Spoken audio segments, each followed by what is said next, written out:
Hello and welcome to a new video. Boy, has it been a big day for Scorn, hasn't it? The last time we were able to get a little bit of gameplay for ourselves of this strange meat game was all the way back in 2017. But as stated by the Kickstarter backer incentives, some of us have been able to play this game just a little bit early, and we got to play the earliest part of the game.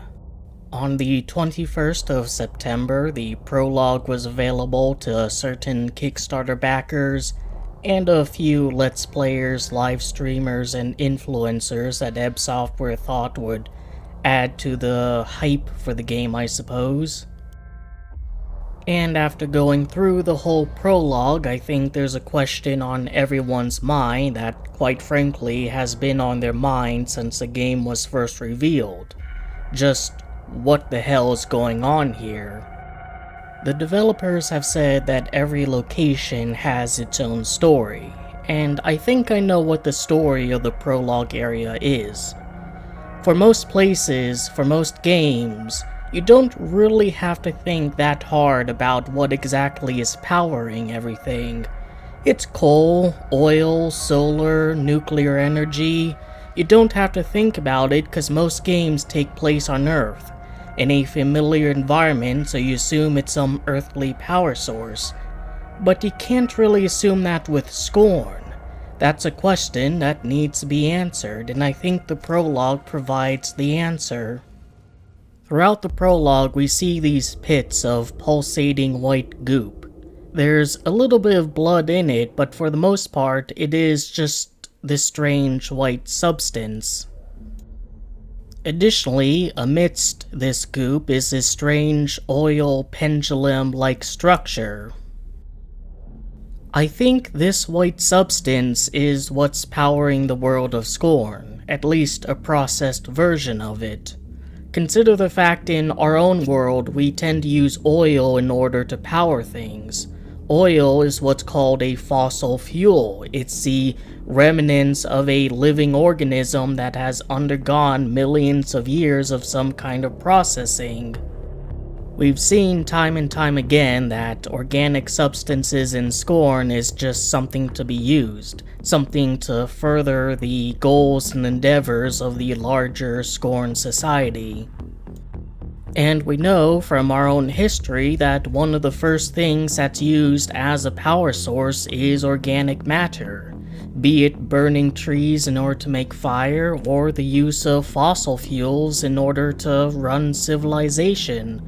Solar, nuclear, wind, any renewable resource is a luxury of a technologically advanced civilization that has a vested interest in getting away from fossil fuels.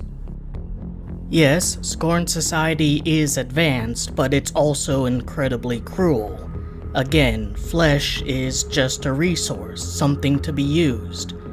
And while the process of turning dinosaurs into something that can power my computer here might take millions of years, it's entirely possible that either due to the physics and biology of Scorn World, or just their ingenuity, they've managed to find a way to speed up that process. Eventually, through some kind of process, it is turned into this glowing, volatile energy substance that's then used to power up these here battery things. And given the fact that in Scorn there's also these flying drone things that apparently have been laying dormant for quite a long while and are able to power up with the turn of a meat piston, it is something that can be activated and stored for long periods of time. It is a rather efficient power source. But as good of a power source as it may be, it is also quite dangerous. It's like rocket fuel. You do not want to get it on your skin. And of course our poor protagonist here learns that the hard way as he sinks slowly into the engulfing white liquid. The developers have mentioned that these meat pillar rooms will be frequent throughout the game. There's more than one. And it makes sense that there would be more than one if they are power stations. After all, there's not a single power plant in our own societies.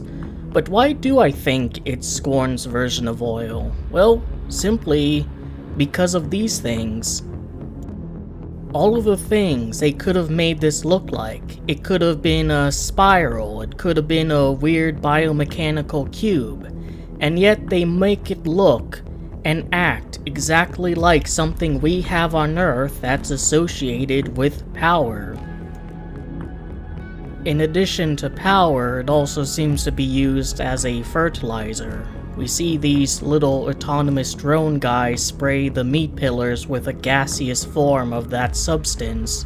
It's dangerous to touch, much like the liquid version, but it does seem to do these meat pillars pretty well. I think that these meat pillars are eventually cut down and turned into a kind of material. After all, the various tubing we see throughout Scorn's world looks to be the same color and texture as the meat pillars. Trees don't exist in Scorn's planet, so they need to find an alternative source for raw resources. So yeah, powers and materials. These little hub areas seem to be the backbone of Scorn society. The stuff that allows the places to be ran, the lights to be on, and the stuff to be built. But if this is all organic resources, fossil fuels in Scorn world, what exactly is it made of? Because presumably there are no dinosaurs in Scorn world. And if this stuff is being actively processed, it has to be something that they have immediate access to. Well, that's where mold people come in. There's some lower caste in Scorn society, even lower than our own main character, that seems to exist only to be a raw resource, something to be used, processed, and discarded. Whatever these mold people are, they do have some noticeable anatomical differences from our own character. For one, they seem to have some semblance of a mouth, something entirely lacking in Scorn Guy. Additionally, their feet and legs don't have the same kind of segment, the separation that Scorn Guy's does. In many ways, they look even more human than our own protagonist. They even have a form of sexual dimorphism, with the females having noticeable breasts. There's no genitalia on these things, though I think that's more of an issue of ESRB not allowing that many penises to be in a video game without an AO rating.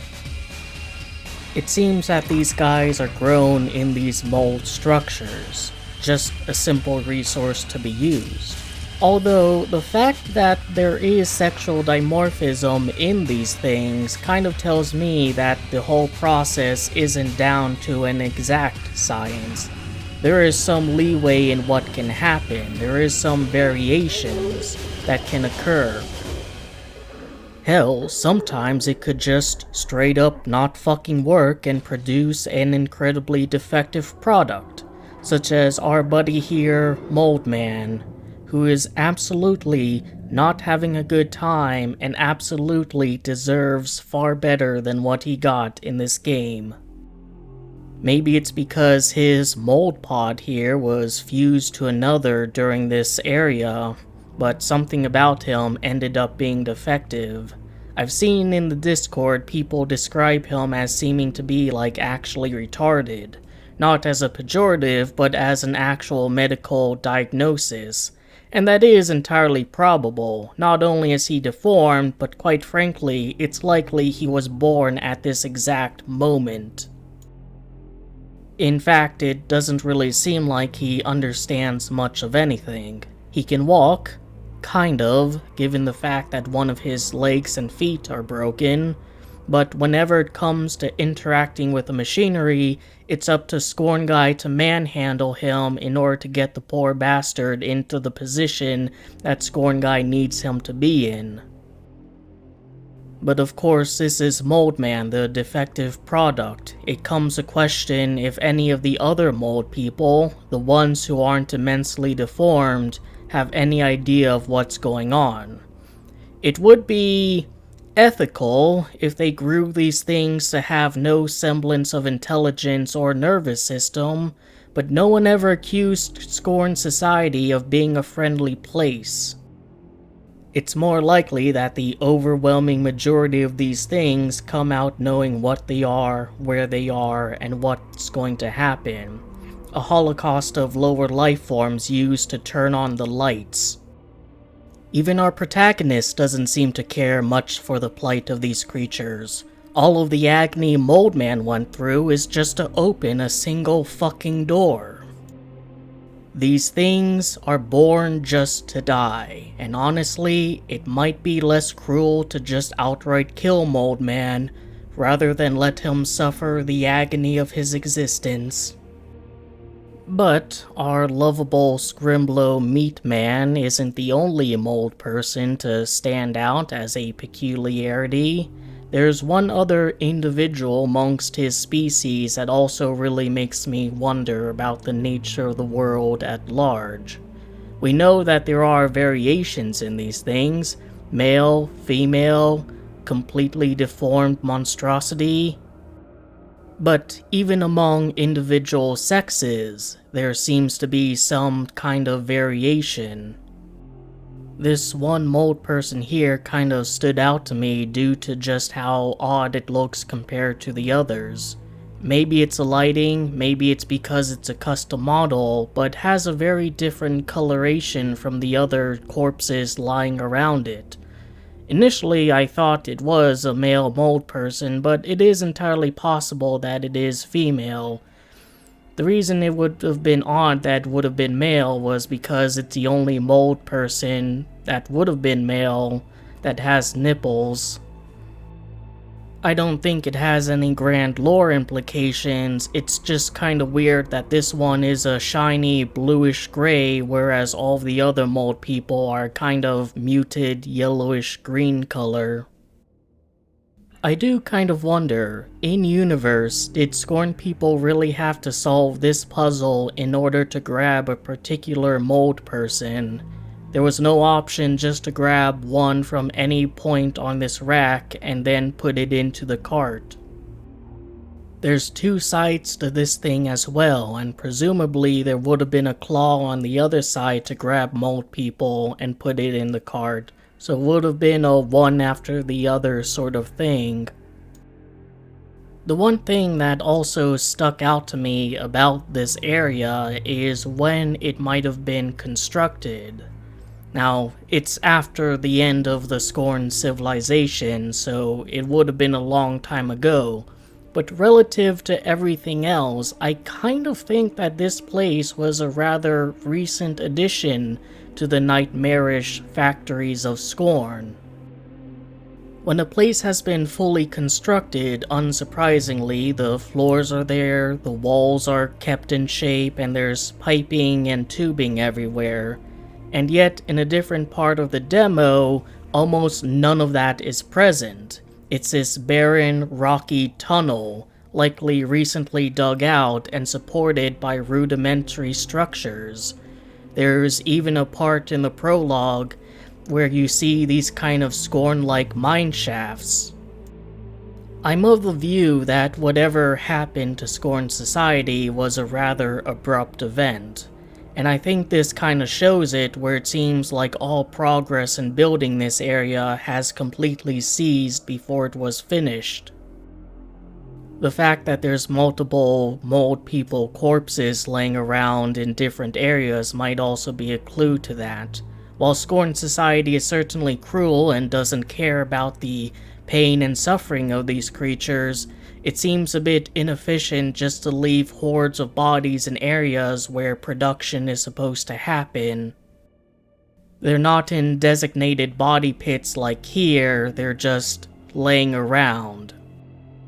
So with all of that talked about, there's just one last major thing to bring up. Something I think generates even more questions than any part that involves actual gameplay. What the hell is going on with this guy, and why does it seem like his mind has been transferred from the body we see here to the body we eventually actually play in. There's been a few suggestions. Some people have claimed that it's likely a dream sequence. Others think he's going over his memories, showing exactly how he got to this point. After all, he seems to wake up in a meat pillar room, and where does a prologue end? In a meat pillar room. However, from what we can see, it doesn't look to be the exact same room. Remember, there's multiple of them.